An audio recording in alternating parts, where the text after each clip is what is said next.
Hello all of you, welcome back to my channel. मैं आज आप लोगों के लिए लेकर आ चुकी हूँ एक कलेक्टिव रीडिंग जिसका टॉपिक रहने वाला है what are the current feelings of your person. आपके जो पर्सन हैं, पार्टनर हैं, लव इंटरेस्ट हैं, उनकी करंट फीलिंग्स क्या हैं आपको लेकर, हम ये जानेंगे। ये रीडिंग जनरल है, कलेक्टिव है। हो सकता है कि आपकी सिचुएशन के साथ एक्यूरेटली रेजोनेट करे, हो सकता है एक्यूरेटली रेजोनेट करे, तो ओपन माइंडेड होकर सुनिएगा और ज़बरदस्ती अपने आप को रीडिंग में फिट इन मत कीजिएगा। जितना आपके साथ रेजोनेट होता है उतना ही एक्सेप्ट कीजिए एंड लीव द रेस्ट। ये रीडिंग सभी ज़ोडिएक साइंस के लिए है, हर उम्र के व्यक्ति के लिए है, टाइमलेस है। जब भी आप इस वीडियो तक पहुंचेंगे, जब भी आप इस वीडियो को देख रहे हैं, यह आपके साथ तभी रेजोनेट करेगा, फिर चाहे आप इस वीडियो तक कितने भी समय बाद क्यों ना पहुंचे हों। Okay, so let's start the reading and देखते हैं कि आपके पर्सन करेंटली कैसा फील कर रहे हैं, क्या करंट फीलिंग्स हैं आपके पर्सन की। आइए चलिए देखते हैं what are their current feelings. Okay, so ace of pentacles is the first card we have, and then we have 8 of cups, then we have this, okay, we have 2 cards here, 2 card हम consider नहीं करेंगे।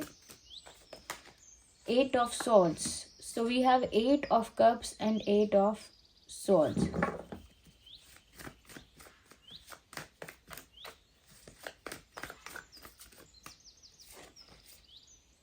Knight of cups, interesting. Energy of the deck is 6 of cups.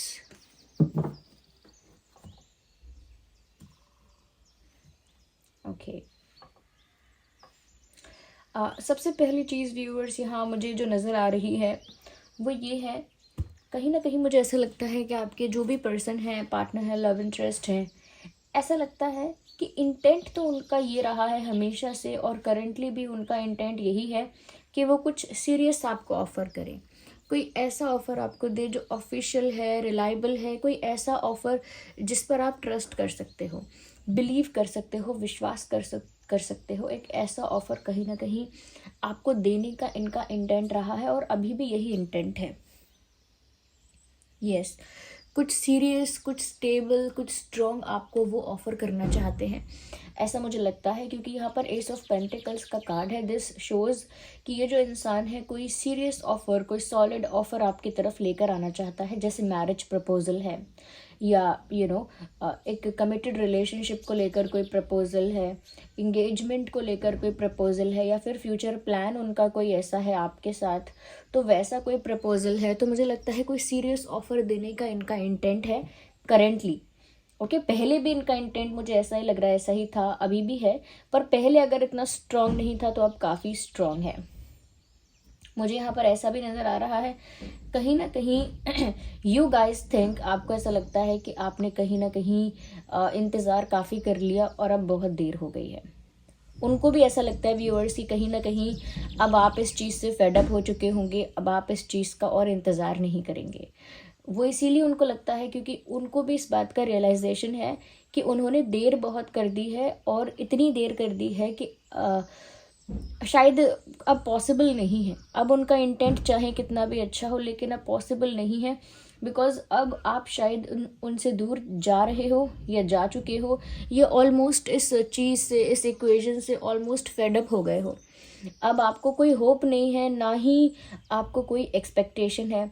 यहाँ पर उनको लगता है उन्होंने देर कर दी, और उन्हें ये भी लगता है कि आप भी ऐसा महसूस करते हैं कि अब बहुत देर हो चुकी है, ये बहुत टाइम निकल चुका है, इतना पेशेंस रखने की ज़रूरत नहीं है मुझे, ऐसा अब आपको भी लगता होगा। तो कहीं ना कहीं करंटली व्यूअर्स वो ऐसा देख रहे हैं कि उन्होंने हाथ में आई हुई चीज़ या हाथ में आया हुआ रिश्ता गंवा दिया है, तो वो अपने आप को एक लॉस में महसूस कर रहे हैं और उनको ऐसा लग रहा है कि जो उनका हो सकता था, जो उनका ही था, ऑलमोस्ट उन्होंने उसे गंवाया है।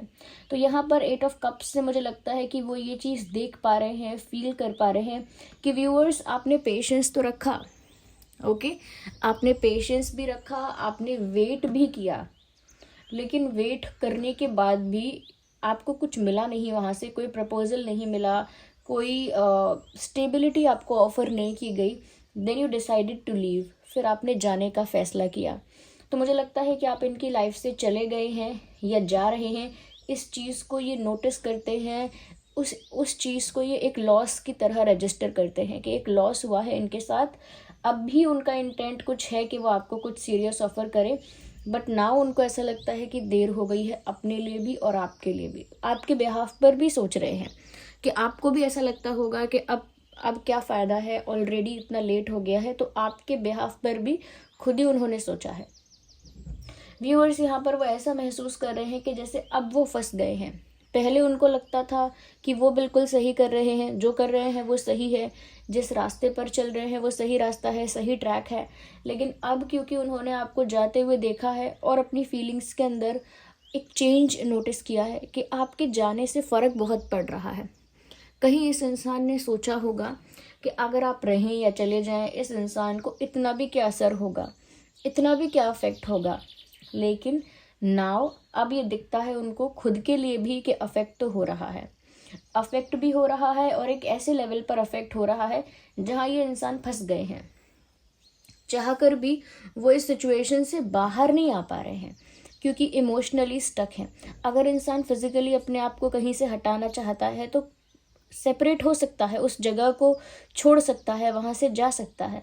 लेकिन अगर इमोशनली और मेंटली आप किसी चीज़ में अटैच हैं तो वहाँ से अपने आप को दूर कर पाना ईजी नहीं है जब तक इंटरनली और मेंटली आपने उस चीज़ से मूव ऑन ना किया हो। तो मुझे यहाँ पर ऐसा ही लगता है कि व्यूअर्स इमोशनली ये यहाँ पर फंस गए हैं। अब चाहे आपने मूव ऑन कर लिया है या नहीं कर लिया है, लेकिन इनका मुझे सिचुएशन मूव ऑन वाला नहीं लग रहा है। They are looking stuck. ये मुझे ऐसे दिख रहे हैं कि जैसे ये कहीं फंस गए हैं, कहीं किसी सिचुएशन में फंस गए हैं जहां इनको तो लगा कि ये बहुत सही कर रहे थे, सही रास्ते पर चल रहे थे, लेकिन अब वो खुद यहाँ पर फंस गए हैं। उनको ये भी लगता है लेट बहुत हो गया है, लेकिन अब भी उनका इंटेंट है कि वो आपको कुछ सीरियस ऑफर करे। तो वो एक ऐसी सिचुएशन में फंस गए हैं कि जहाँ पर करने की इच्छा भी बहुत कुछ है, लेकिन रियल सिचुएशन जो है उसमें वहाँ पर बहुत कुछ अपोजिट ऑलरेडी हो चुका है, लेट भी बहुत हो गया है जो उनकी रियल सिचुएशन है। लेकिन सोच में उनको लगता है कि उन्हें बहुत कुछ करना चाहिए अभी भी। तो एक फंसा हुआ इंसान कैसा होता है, बिल्कुल वैसा ही यहाँ पर मुझे लगता है। चाहे देर हो गई है फिर भी ये इंसान यही बिलीव रखते हैं, यही विश्वास रखते हैं कि वो आगे आपके पास ऑफर लेकर आएंगे। Even if it is late, अगर देर भी हो गई है तब भी वो आपको अपना कप ऑफ लव ऑफर करेंगे, क्योंकि नाइट ऑफ कप्स जो है ना वो एक स्लो ग्रेजुअल एनर्जी है। एक अप्रोच तो है लेकिन एक स्लो अप्रोच है, एक एक्शन तो है लेकिन टाइम टेकिंग है, और एक लेट एक्शन है, यानी कि देर में एक्शन लेना और स्लो अप्रोच रखना, धीरे धीरे उस कार्य को करना या धीरे धीरे उसके लिए एक्शन लेना या बहुत टाइम लगाकर एक डिसीजन लेना। तो मुझे लगता है कि करंटली ये स्टक हैं, करंटली वो आपके जाने से अफेक्ट हो रहे हैं, लेकिन उन्होंने अभी उम्मीद पूरी तरह से छोड़ी नहीं है, लाइक पूरा गिव अप नहीं किया है। ओके अगर आप भी सोच लेते हैं, यानी कि आपके पर्सन जो है, अगर आपके पर्सन अगर ऐसा सोच लेते हैं कि हाँ मैं गिव अप करता हूँ या करती हूँ, कोई उम्मीद नहीं बची है, तो यहाँ पर माना जाएगा कि वो कोई एक्शन नहीं लेंगे। लेकिन यहाँ पर ऐसा लगता है लेटर ऑन ये एक एक्शन लेंगे, इसीलिए इन्होंने अभी कंप्लीटली गिव अप नहीं किया है। ओके और कोई सीरियस लवेबल एक्शन ही होगा, कोई प्यार भरा ऑफर, प्यार भरा प्रपोजल या कोई ऐसी ही अप्रोच होगी जो रोमांटिक होगी, लेकिन इनकी तरफ से थोड़े समय बाद ऑफर आएगा। क्योंकि देखिए एनर्जी ऑफ डेक जो है ना वो भी 6 ऑफ कप्स है। इससे पता लगता है कि ये इंसान आपके साथ रीयूनियन भी चाहते हैं, यानी कि एक तरह से वापस आपके साथ एक होना चाहते हैं, रिकन्सिलिएशन चाहते हैं। ओके उन्हें आपके साथ एक होने की ही इच्छा है। And this card also shows कि कुछ पुरानी बीती हुई बातों को याद भी करते हैं करंटली। तो काफ़ी कुछ उनको याद भी आ रहा है, जो समय उन्होंने आपके साथ बिताया, जो टाइम उन्होंने आपके साथ स्पेंड किया, वो जो भी मोमेंट्स थे वो आज उनके लिए बहुत स्पेशल हैं। क्यों? क्योंकि वो उन्हीं पलों को आज याद कर रहे हैं और आपके साथ एक होना चाहते हैं वापस। Yes they miss you somewhere. ऐसा लगता है कि जैसे ये इंसान आपसे रिलेटेड बातों को, आपको, कुछ मोमेंट्स को याद कर रहे हैं और उनको याद करते हुए कहीं ना कहीं आपके साथ वापस से यूनियन में आना चाहते हैं। They want you back in their life. या आपको अपनी लाइफ में वापस पाना चाहते हैं। और इसीलिए ये एक्शन तो ज़रूर लेंगे, लेकिन थोड़ा टाइम लगेगा, बट ये इंसान लौट कर भी आएंगे दोबारा आपकी लाइफ में, कहीं जाएंगे नहीं। मुझे ऐसा लगता है व्यूअर्स कि पॉसिबल है आप में से काफ़ी लोगों के लिए, लाइक 60 to 65% लोगों के लिए पॉसिबल है कि ये एक सोलमेट कनेक्शन हो सकता है, क्योंकि 6 of Cups का जो कार्ड है ना, एक तरह के पास्ट लाइफ कनेक्शन को भी दर्शा रहा है। तो पास्ट लाइफ से अगर आप कनेक्टेड हैं तो मुझे लगता है पास्ट में कोई कनेक्शन आपका रहा होगा, यानी कि पिछले जन्म में कोई रिश्ता आपका पहले से रहा होगा। देखिए व्यूअर्स, यहाँ पर 8 of Swords का कार्ड है, यहाँ पर 9 of Swords का कार्ड है। इसका मतलब साफ दिख रहा है कि ये इंसान स्टक तो है ही, फंस चुका है पूरी तरह से इमोशनली। और इसका क्लैरिफिकेशन ये है कि व्यूअर्स, ये इंसान इतना ज़्यादा स्ट्रेस में है, इतना एंग्जाइटी में है, या इतना ज़्यादा स्टक है कि इस इंसान की लाइफ से सुकून चैन एकदम चला गया है। सुकून की इनको नींद भी नहीं आती है, इनको हमेशा हैवी फील होता है, हेडेक बहुत होता है। टाइम से सोना तो दूर, वो सो ही नहीं पाते हैं देर देर रात तक, या फीमेल हैं तो उनके लिए कहूँगी कि नहीं सो पाती हैं, तो देर रात तक जाग रहे हैं, स्ट्रेस ले रहे हैं, बहुत कुछ उनको याद आ रहा है। कुछ ऐसी मेमोरीज भी हैं जो उनके दुख को बार बार ट्रिगर कर देती हैं। ओके, कुछ ऐसी बातें होती हैं ना जो बार बार आपके दुख को ना ताज़ा कर देती हैं, आपके ज़ख्मों को ताज़ा कर देती हैं। तो कुछ ऐसी बातें इनको रह रह कर याद आ जाती हैं रात में जो इनके दुख को वापस से फ्रेश कर देती हैं, और उनको उतनी ही इंटेंसिटी से वो पेन वापस फील होने लगता है। तो बहुत कुछ याद आ रहा है, बहुत कुछ ऐसा इनके दिमाग में चल रहा है जिसकी वजह से एक हैवीनेस है। तो ये इंसान ना शांति में नहीं है, शांति से सो नहीं पा रहे हैं, सुकून से रह नहीं पा रहे हैं, एक अनस्टेबिलिटी है इमोशंस में, एनर्जी में, और कहीं ना कहीं स्ट्रेस बहुत है। दे आर नॉट हैप्पी, मैं इतना कह सकती हूँ, they are not happy in this space. जहाँ भी हैं, जो भी कर रहे हैं, मेल हैं फीमेल हैं, जो भी हैं, ये खुश नहीं हैं। आप लोगों में एज गैप हो सकता है, फॉर सम पीपल मुझे ऐसा लगता है एज गैप यहाँ पर विजिबल है। मुझे यहाँ पर ऐसा लगता है व्यूअर्स, दे नो कि आपने बहुत इंतज़ार किया, but that now you are not waiting. उनको ऐसा लग रहा है कि yes you waited for long time. उनको इस बात पर उनको पता है, यानी कि इस बात का भरोसा है उनको कि आपने काफ़ी वेट किया होगा, but now you are not waiting any more. लेकिन अब उनको ये भी महसूस होता है, या एज अ फैक्ट पता है उनको कि अब आप वेट नहीं कर रहे, now the wait is over, now you have moved on. ऐसा उनको लगता है कि वो सही सोच रहे हैं। व्यूअर्स, वो तो आप ही बताएंगे कि सच में क्या आप यही सोच रहे हैं कि आपने इनफ वेट किया, उसके बाद अब आप और वेट नहीं कर रहे हैं, अब आप मूव ऑन कर चुके हैं, क्या सच में यही बात है? Because that's what your person thinks, ऐसा उनको लगता है। क्योंकि ये जो कार्ड है रिवर्स में भी है, ऑल्दो मैं ऐसे कार्ड को ऐसे कंसिडर नहीं करती हूँ, मैं कॉम्बिनेशन ऑफ कार्ड्स के अकॉर्डिंग करती हूँ, लेकिन हेयर आई कैन सी कि उनको ऐसा लगता है you are not waiting any more and you have moved on. अब आप और इंतज़ार नहीं कर रहे हैं, एक वक्त तक आपने किया था पर अब आप मूव ऑन कर चुके हैं, या almost on the edge of moving on है, यानी कि बिल्कुल ऑलमोस्ट मूव ऑन करने के कगार पर ही हैं। ओके, तो कहीं ना कहीं व्यूअर्स, ये सब चीज़ें भी उनका जो दुख है वो कहीं ना कहीं ट्रिगर कर देती हैं। उनका जो डर है, पेन है, वो ट्रिगर हो जाता है, और उनको नींद भी नहीं आती है, और भी ज़्यादा स्टक महसूस होता है। ओके, यहाँ पर 3 of Swords का कार्ड है। मुझे ऐसा लगता है कि यहाँ पर एक थर्ड पार्टी सिचुएशन भी हो सकती है, या फिर ऐसा हो सकता है किसी आउटसाइडर की वजह से आप दोनों के बीच में मिसअंडरस्टैंडिंग हुई थी, आप दोनों के बीच में कोई सेपरेशन हुआ था, दरार आई थी, आप दोनों के बीच में कॉन्फ्लिक्ट हुआ था किसी तीसरे की वजह से, या किसी तीसरी सिचुएशन की वजह से।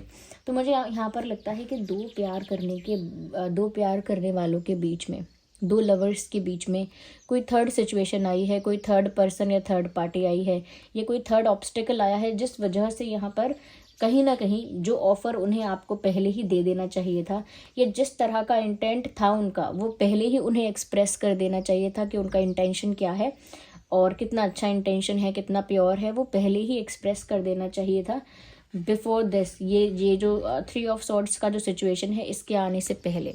तो मुझे लगता है कि आप दोनों के बीच में कोई आउटसाइडर आया है, या आउटसाइड सिचुएशन का असर है यहाँ पे, मुझे ऐसा लगता है, क्योंकि वो यहाँ पर इस बात से अब दुखी हैं।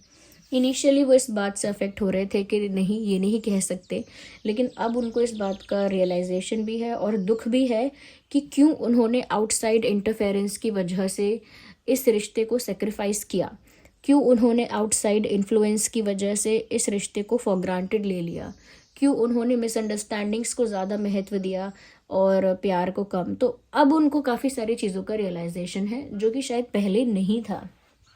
ओके, कहीं ना कहीं व्यूअर्स उनको अपना प्यार भी समझ में आ रहा है। यस, मुझे यहाँ पर ऐसा लगता है कि अपना प्यार तो रियलाइज़ हो गया, या अपना अपना जो विजन है वो तो उनका क्लियर हो गया अब, लेकिन उनको एक धक्का तो लगा है। धक्का लगा है, कहते हैं कि झटका एक लगा, लेकिन बात समझ में आ गई। ओके, जैसे एक कहावत भी है हमारे तरफ कि कोई चीज़ गई तो गई, लेकिन इंसान की फितरत समझ में आ गई, उसका असली रूप समझ में आ गया। यानी कि अगर आपका कोई नुकसान हुआ तो हुआ, चलो ठीक है, लेकिन वो इंसान कैसा है ये समझ में आ गया। तो यहाँ पर मुझे लगता है कि इनका नुकसान बहुत हो गया, इनको ऐसा लगता है, लेकिन एक ऐसा झटका इनको मिला है कि इनको समझ में आ गया है व्यूअर्स कि इनको आपसे प्यार है या आप इनके लिए कितने स्पेशल हो, ये इनको समझ में आ गया है। बट उसके साथ ही साथ यहाँ पर उनको ये भी समझ में आ गया है कि अब शायद आपके दिल में उनके लिए प्यार नहीं बचा होगा। ये उनकी एक अजम्पशन है, ये उनका एक अनुमान है। तो देयर आर मंकीज आउटसाइड, ये बाहर मंकी है आवाज़ आपको आ रहा होगा उनका, इग्नोर द बैकग्राउंड नॉइस। तो उनको ऐसा भी लगता है व्यूअर्स कि आपके दिल में शायद अब इतना प्यार नहीं बचा होगा इनके लिए, या आपके दिल में अब वो रोमांटिक फीलिंग या वो केमिस्ट्री या कहीं ना कहीं वो अटैचमेंट अब उतना नहीं होगा जितना पहले था, या जितना ये एक्सपेक्ट करते हैं, क्योंकि उनको पता है कि वो आपका ट्रस्ट भी खो चुके या खो चुकी। और क्योंकि अब आप वेट नहीं कर रहे हो, तो जो इंसान मूव ऑन कर रहा होता है वो कहाँ फिर उस फीलिंग में वापस जाता है। तो ये मुझे यहाँ पर लग रहा है। साथ ही साथ व्यूअर्स मुझे यहाँ पर ये भी नज़र आ रहा है कि कहीं ना कहीं चलिए पहले बताती हूँ ज़ोडिएक साइंस यहाँ क्या हो सकते हैं। Taurus, Virgo, Capricorn, Gemini, Libra, Aquarius, Cancer, Scorpio, Pisces, Aries, Leo, Sagittarius, क्योंकि यहाँ पेंटिकल्स हैं, स्वॉर्ड्स भी हैं और वैंस भी हैं और कप्स भी हैं। सभी ज़ोडिएक साइंस यहाँ पर इस तरह से कवर हो रहे हैं। अगर हम डेट ऑफ बर्थ की बात करें तो हो सकता है आपके पर्सन का डेट ऑफ बर्थ है 1/11/21, 3/13/23, 8/18/28। Oh my God, are they fighting? Leave it. 8/18/28 and 6/16/26. Okay, 9/19/29.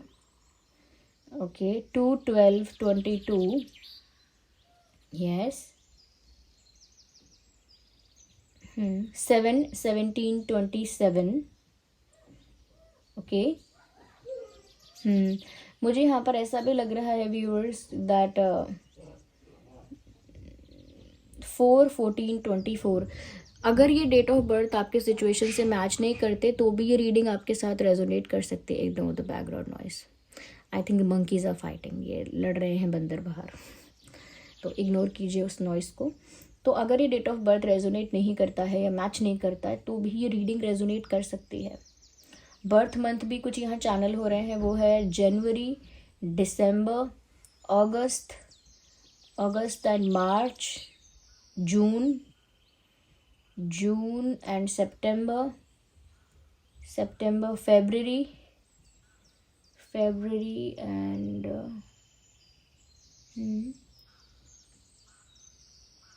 Okay 7th month, July also, yes, April. ये कुछ महीने हैं जिसमें आपका ये उनका जन्मदिन हो सकता है। अगर नहीं मैच करते हैं ये मंथ भी तो भी रीडिंग आपके साथ रेजोनेट कर सकती है। ओके व्यूअर्स, तो यहाँ पर ये इस इंसान की करंट एनर्जी निकल कर आई है। आई होप ये रीडिंग आपके लिए हेल्पफुल और रिलेटेबल रही है। अगर इस रीडिंग ने आपको थोड़ा भी हेल्प किया है, गाइड किया है, आप वीडियो को लाइक करें, कमेंट करें, शेयर करें, सब्सक्राइब करें, बेल आइकन को प्रेस करें। ओके, अगर आप नए हैं इस चैनल पर तो सब्सक्राइब ज़रूर कर लें, क्योंकि हम ऐसे ही टॉपिक्स पर रीडिंग्स लेकर आते रहते हैं। ओके व्यूअर्स, और अपना ग्रैटिट्यूड शो करें जिन पर भी आपका फेथ है, कमेंट्स में उनको थैंक यू लिखें, और रीडिंग को क्लेम करने के लिए एंजल नंबर्स टाइप करें और रीडिंग को क्लेम करें। चलिए मिलते हैं अगली रीडिंग में, तब तक के लिए bye bye family, love you all, take care.